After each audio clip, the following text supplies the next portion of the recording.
Oke, baik. Terima kasih atas waktu dan kesempatannya Saudara Arman yang telah bergabung dengan saya. Saya di sini mengajak Saudara Arman untuk melakukan sharing kitab suci dengan menggunakan metode 7 langkah. Untuk sebelum kegiatan kita mulai, marilah siapkan hati dan batin kita untuk berdoa. Dalam nama Bapa dan Putra dan Roh Kudus. Puji dan syukur kami aturkan kehadirat-Nya dengan segala berkat dan perlindungan-Mu, sehingga pada kesempatan ini kami dapat berkumpul, kami dapat melakukan kegiatan kami, yaitu sharing kitab suci dengan menggunakan metode 7 langkah. Kiranya Tuhan selalu menjaga memberkati kami, sehingga apa yang kami lakukan saat ini dapat bermanfaat dan berguna bagi kehidupan kami. Dikau kami puji ya Tuhan, kini esok sepanjang segala masa. Amin. Dalam nama Bapa, Putra dan Roh Kudus. Oke, Saudara Arman, di sini kita akan menceritakan pengalaman dengan menggunakan metode 7 langkah. Di sini saya ambil dari Injil Yohanes bab 7 ayat 37 sampai 44. Air sumber hidup.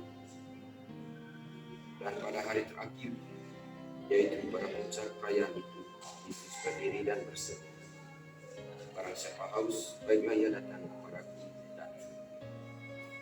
Barang siapa percaya kepadaku, seperti yang dikatakan oleh kitab suci, dari dalam hatinya akan mengalir aliran air hidup. Yang dimaksudkannya ialah roh yang akan diterima oleh mereka yang percaya kepadanya, sebab roh itu belum datang karena Yesus belum dimuliakan. Beberapa orang di antara orang banyak yang mendengarkan perkataan-perkataan itu berkata, dia ini benar-benar nabi yang akan datang. Yang lain berkata, dia ini Mesias. Tetapi yang lain lagi berkata, bukan, Mesias tidak datang dari surga. Karena kitab suci mengatakan bahwa Mesias berasal dari keturunan Daud dan dari kampung Betlehem 4 tahun dahulu. Maka timbullah pertentangan di antara orang banyak karena dia. Beberapa orang di antara mereka mau menangkap dia, tetapi tidak ada seorang pun yang berani menyentuhnya.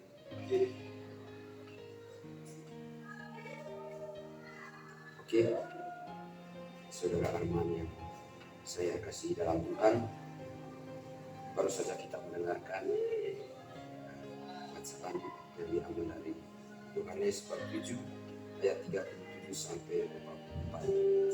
Untuk waktu selanjutnya saya mempersilakan Saudara Arman untuk membacakan satu kalimat.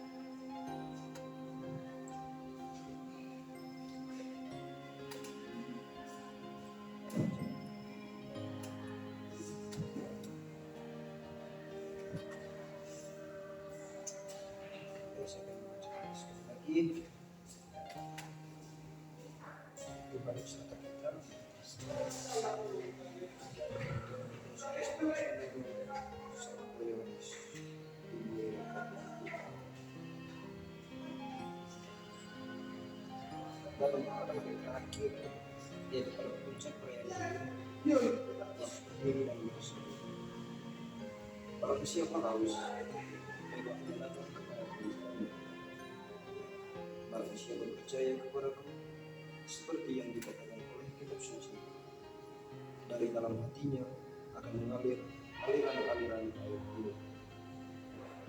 Yang dimaksudkannya ialah roh yang akan diterima oleh mereka yang percaya kepadanya, sebab roh itu belum datang karena Yesus belum dimuliakan. Beberapa orang di antara orang yang mendengarkan perkataan itu berkata, dia ini benar-benar nabi yang akan datang. Yang lain berkata, dia ini Mesias. Tetapi yang lain berkata, bukan, Mesias tidak datang dari Galilea. Karena kitab suci mengatakan bahwa Mesias berasal dari keturunan Daud, dan dari kamu Betlehem, tempat Daud dahulu tinggal. Maka timbullah pertentangan di antara orang banyak karena dia. Beberapa orang di antara mereka membangunkan dia, tetapi tidak ada seorang pun yang berani menyentuhnya. Demikianlah sabda terus puji Kristus. Oke, terima kasih Saudara Arman. Kita sudah membacakannya teks kitab suci dari Injil Yohanes bab 7 ayat 37 sampai 44. Untuk waktu selanjutnya saya mempersilakan, karena kitab suci hanya satu, saya mempersilakan Saudara Arman untuk melihat kembali teks kitab suci yang telah dibacakan. Di situ Saudara Arman membacakannya dalam hati sampai 2-3 kali dan memilih salah satu ayat atau kalimat yang menyentuh hati sesuai dengan yang menyentuh hati. Untuk itu saya persilakan Saudara Arman untuk membacakan.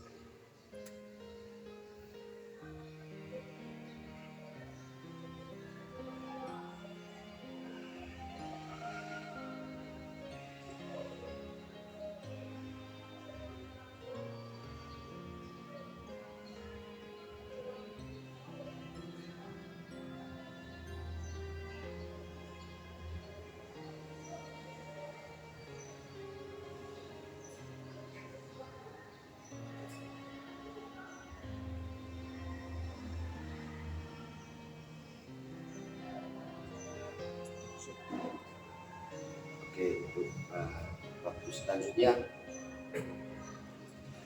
kita tunjukkan kepala sejenak dalam hening. Saudara Arman mungkin sudah memilih salah satu ayat dari teks suci tersebut. Begitu, marilah kita membuka hati kita. Biarkanlah suara Allah bicara kita dan biarkanlah Allah berbicara kepada kita. Dan mari kita mengumpulkan teks kitab suci yang kita pilih dan sesuai dengan pengalaman hidup kita.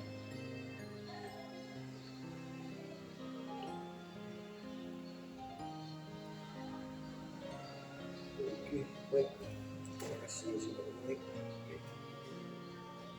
Pada bacaan kitab suci, bacaan Injil yang sudah kita dengarkan bersama, kalimat yang menyentuh bagi saya itu ada pada ayat yang pertama yang berbunyi, barang siapa haus, baiklah ia datang kepadaku dan minum. Mengapa saya mengambil dari perikop pertama itu? Karena yang pertama,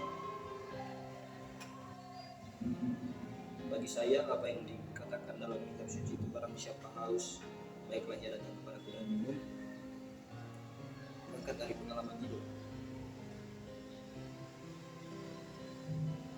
Hemat saya sih, apa yang dikatakan di situ menuju kepada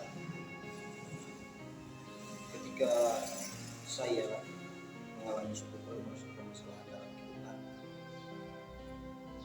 maka jalan yang harus saya ambil itu adalah datang kepada Tuhan. Seperti ketika saya mengalami frustasi ketika saya masih di biara, masih dalam komunitas biara. Di situ saya mengalami pengalaman hidup yang sungguh-sungguh berat,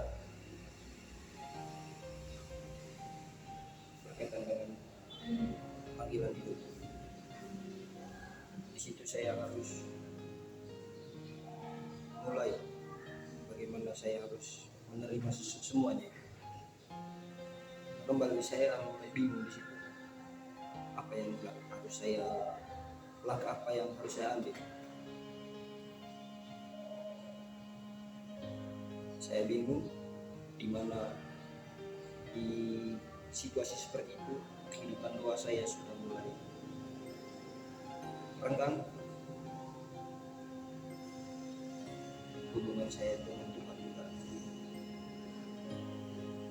Nah, saya mau katakan mungkin bukan Tuhan yang menjauh, tapi saya sedikit menjauh dari Tuhan karena kehidupan doa saya juga sudah mulai hilang.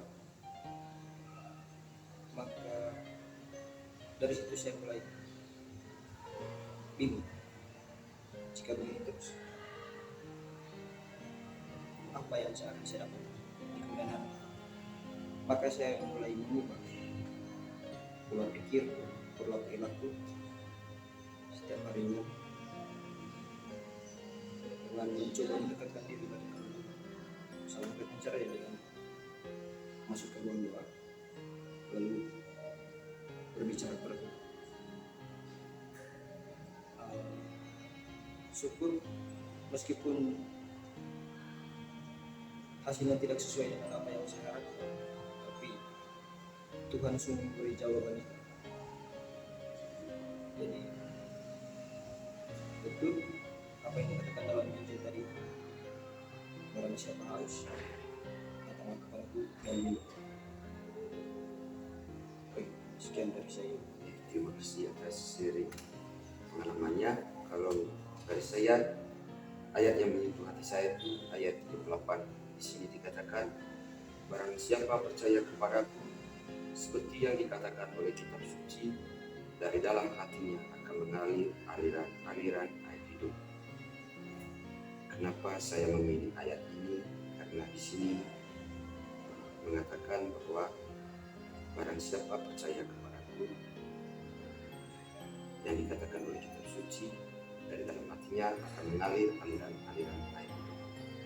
Oke, pengalaman saya jujur, sebelum saya masuk kuliah pas awal-awal SMA, sampai saya dipukul oleh saudara om, ditegur, bahkan dicaci maki, karena pada setiap hari Minggu, atau jujurlah saya jarang berdoa, bahkan saya selalu tidak pernah mengikuti doa rosario. Pas waktu SMA saya tinggal di Lumut. Terus begitu masuk kelas 3 SMA, saya pindah di Unio, di komunitas Projo. Saya di situ tinggal bersama dengan Romo dengan Sabuna Om. Kan kita tahu bahwa kalau kita tinggal di komunitas bersama imam atau pastor itu wajib bisa pagi, bisa sore. Tapi saya tidak pernah melakukan hal itu, tidak pernah mengikuti doa bersama dengan mereka. Sehingga Sabuna Om berpikir bahwa saya ini mungkin anak yang tidak pernah mengenal Tuhan. Pas waktu saya kuliah ini, baru saya menyadari bahwa ketika Sabuna Om menunjukkan kepada saya untuk kuliah mengambil jurusan teologi, dari situ saya belajar bahwa Om mengatakan kalau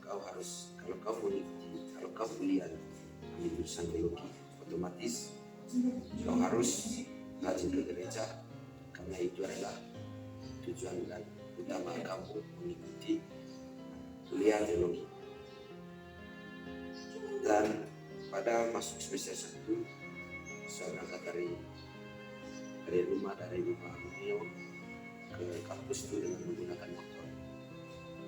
Seiring berjalannya waktu, saya sering kali merasa selalu terbebani. Itu karena mungkin itu tadi saya jarang berdoa, jarang mengandalkan Tuhan dalam segala hal. Akan tetapi dengan berjalannya waktu saya melewati itu semua. Suatu waktu saya dinasihati oleh Romo Hansi. Di situ dia berkata kepada saya, Miki, jika engkau ingin segala sesuatu atau proses hidupmu tidak terlalu berat atau menghadapi tantangan yang berat, atau bahkan sekalipun menghadapi tantangan yang berat, kalau kita mengandalkan Bunda Maria dan Tuhan Yesus, pasti segala proses atau tantangan-tantangan yang kita hadapi meskipun sulit, kalau kita yakin dan percaya kepada Bunda Maria dan Tuhan Yesus, pasti pasti solusinya atau tantangannya itu dimudahkan oleh Bunda Maria dan Tuhan Yesus. Itu kenapa saya memilih ayat ini tadi. Mungkin itu saja seri pengalaman yang saya dapat dan kutip dari ayat kitab suci ini. Untuk itu terima kasih kepada Saudara Arman yang telah menyaringkan pengalamannya. Untuk itu kira-kira kita akan melakukan aksi nyata ini dari Saudara Arman yang berdasarkan seri pengalaman yang Saudara Arman terangkan tadi. Kira-kira aksi nyata sebelumnya, aksi nyata yang kita lakukan sekarang itu apa?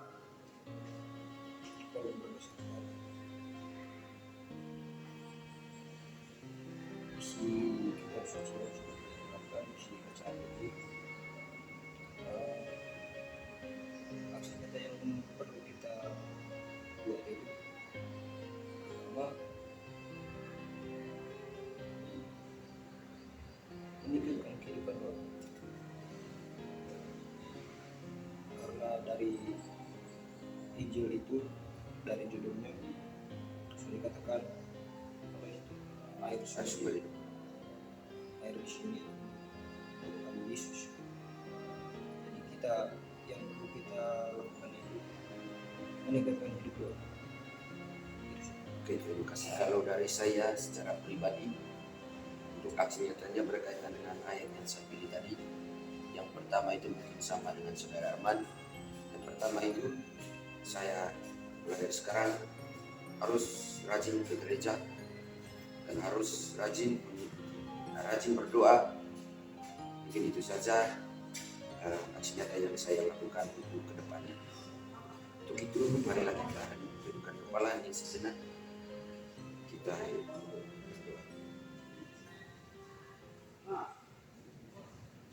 Allah Bapa dalam surga, kiranya Engkau mendengarkan semua doa dan permohonan kami. Kiranya ubahlah semua hati kami dari segala godaan dan tuntunlah Roh Kudus-Mu di atas kami, agar kami selalu mengikuti jalan. Marilah kita memohon, kabulkanlah doa kami ya Tuhan.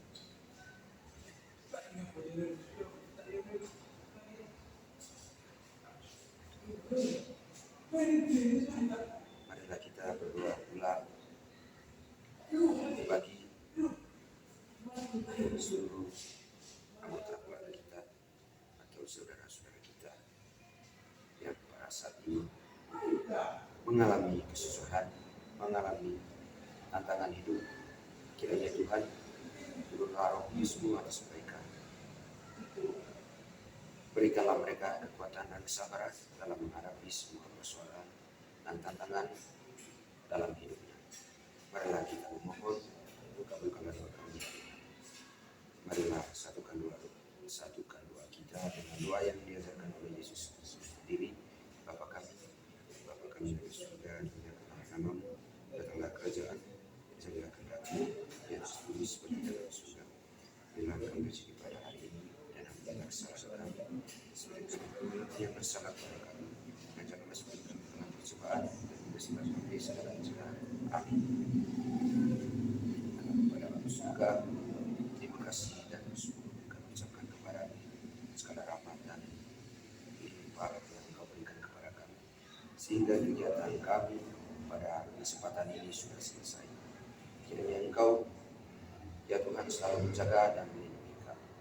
Namamu kami puji ya Tuhan, kini esok sepanjang segala masa. Amin.